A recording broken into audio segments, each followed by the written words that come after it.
fear is the number one thing stopping us from being able to signal the confidence that we all need in order to achieve our end result, which is act on a project. Understand that whenever you are auditioning, you have to convince that gatekeeper, whether it's a casting director or the client themselves, that you are not only the right fit, but capable of achieving the job.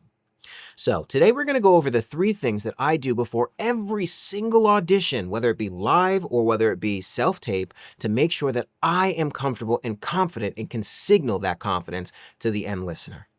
First things first, as always, thank you to all of my members on Patreon. Without you, I couldn't do what I do today. If you'd like to support the work that I do on this channel, please, it is in the description box below. Feel free to sign up and become a patron. It comes with certain perks. All right, now number 1, the first thing that I do, I will beat the dead horse of my script. I will prepare more than what you ever think is necessary. I will read it, I will reread it, I will write it down, I will do everything I need. And this is because it fulfills a psychological need that we all have as human beings, not just as artists. You see, when you're not fully prepared for a situation, you tend to think the worst, number 1, and you tend to not be able to rely on muscle memory. Muscle memory is that instinctive knowledge of how to do something because you've done it time and time again. You're not thinking of how to tie your shoe. You know how to tie your shoe. You're not thinking of how to walk. You know how to walk because we've done it time and time again. When we don't actually prepare by reading our script, understanding our copy, understanding the motive, doing script analysis and scene study, we are asking questions of ourselves that we should have the answer to. We haven't done our homework. So when it comes time to audition, whether it be a self-tape or live, we go in without confidence because there are questions that are unanswered. And when we get nervous, we don't have that muscle memory. That's when we start to flounder. That's when we start to fall out of a scene. That's when we start to say, I don't know what the meaning of this is or why I'm saying these words. The thing that you can do in order to get over this hurdle, you need to be reading your script dozens of times. And I mean reading it before you start to try and figure out what you are doing in your scene. You need to be objectively reading your scene as if it were just a book and you are just a reader. You are reading it purely to go through the story, to see the words, get the flow in your mind and in your mouth, and you're just trying to understand what is going on before you start tearing down this script. After you get through this reading session 10 times, you then can start to analyze the script. Okay, what is the point of this scene? Why is my character written in this scene? What am I trying to accomplish? What's my relationship? What time of day? What's the setting? Everything else. So that when you go in for your audition, you can just do it.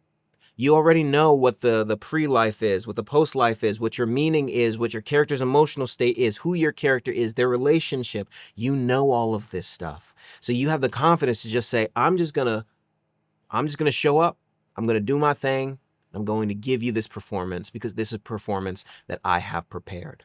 That's step number 1. Read through it many times. I know it seems simple, but it's the one that most people don't do. They just launch right into the scene. Step 2, the second thing that I will do in order to make sure that I am confident is I will understand something that my high school teacher tried to teach me. I hated him for it. Shout out Chris Rivera. Thank you for everything you did for me. And that is the understanding that to be early is to be on time. To be on time is to be late, and to be late is unacceptable. This has to do with the physical time that you are either submitting your audition, that you're preparing, or that you are showing up for an in-person audition. And why this is important is, number 1, for grounding reasons. When you are in a place that is unfamiliar, you need to get comfortable. Your anxiety is going to be spiking. Oh, how am I supposed to get there? Oh, am I supposed to be on time? Oh, I'm going to be late. All of these questions that you don't need to answer. Even if you are at home in your own studio. Oh, I can finish that audition in like 10 minutes and then it's starting to get closer. Oh my God, am I going to have enough time to do this audition? Am I going to be able to understand what this script is? No. What you need to be planning for is to be early to everything so that you can ground and calm yourself. Everything is going to take a lot longer than you expect it to. So if your audition is due at 5, or if you're supposed to be in person at 5 because your time slot is at 5, I usually show up at 4 or 4:30. The reason why I'm usually trying to be an hour early to everything is so that I can get rid of those negative thoughts. I don't have to worry about anything time related.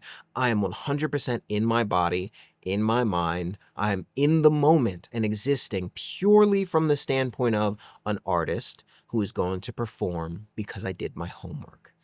So the second thing that we are trying to do is to always know that we need to be early.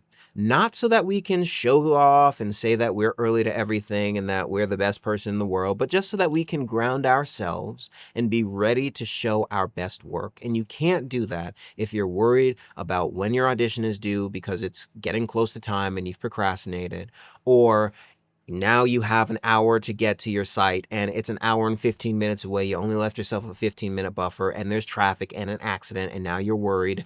None of that. Take all of that off of the table. That's number 2.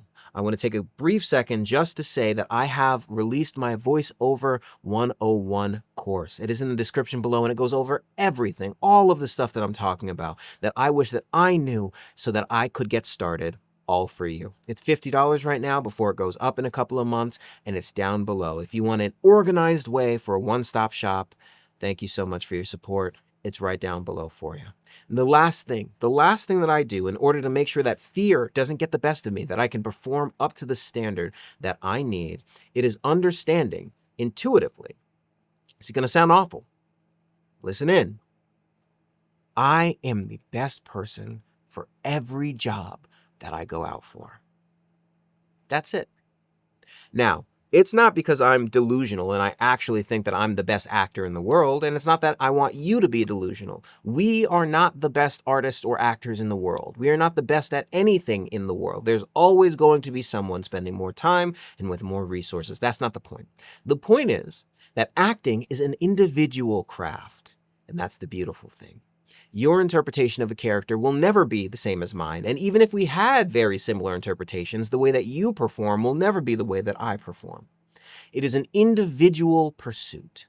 So when I have done my homework, and I've grounded myself, and I'm on time, and I'm comfortable and relaxed and ready to perform, I am giving something that only I can, and you will be giving something that only you can.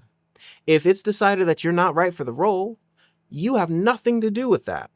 It could simply be because you're not tall enough. It can simply be because you don't meet the same requirements that's needed. It can be because the casting director hated your name. It's not going to be because of that. Casting directors are not the enemy.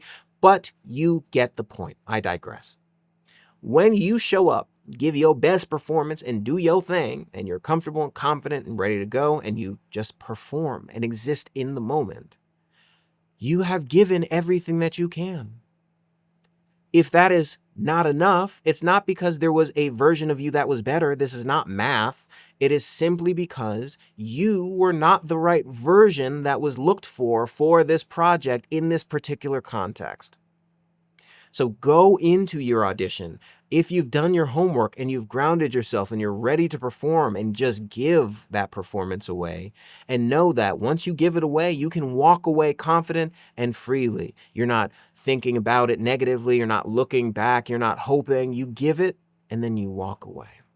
Because auditioning is our job as actors. And when you learn that and these 3 things, you will be in a space where you can audition and work as an actor and feel nothing but lightness and air and performance. And that's what we all want to do.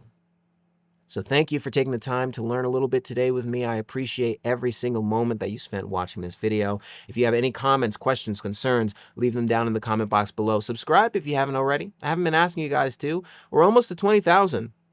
I am so lucky, blessed, and fortunate for each and every one of you who have subscribed and have joined me along with this journey. So thank you all. And with that, see you in the next video.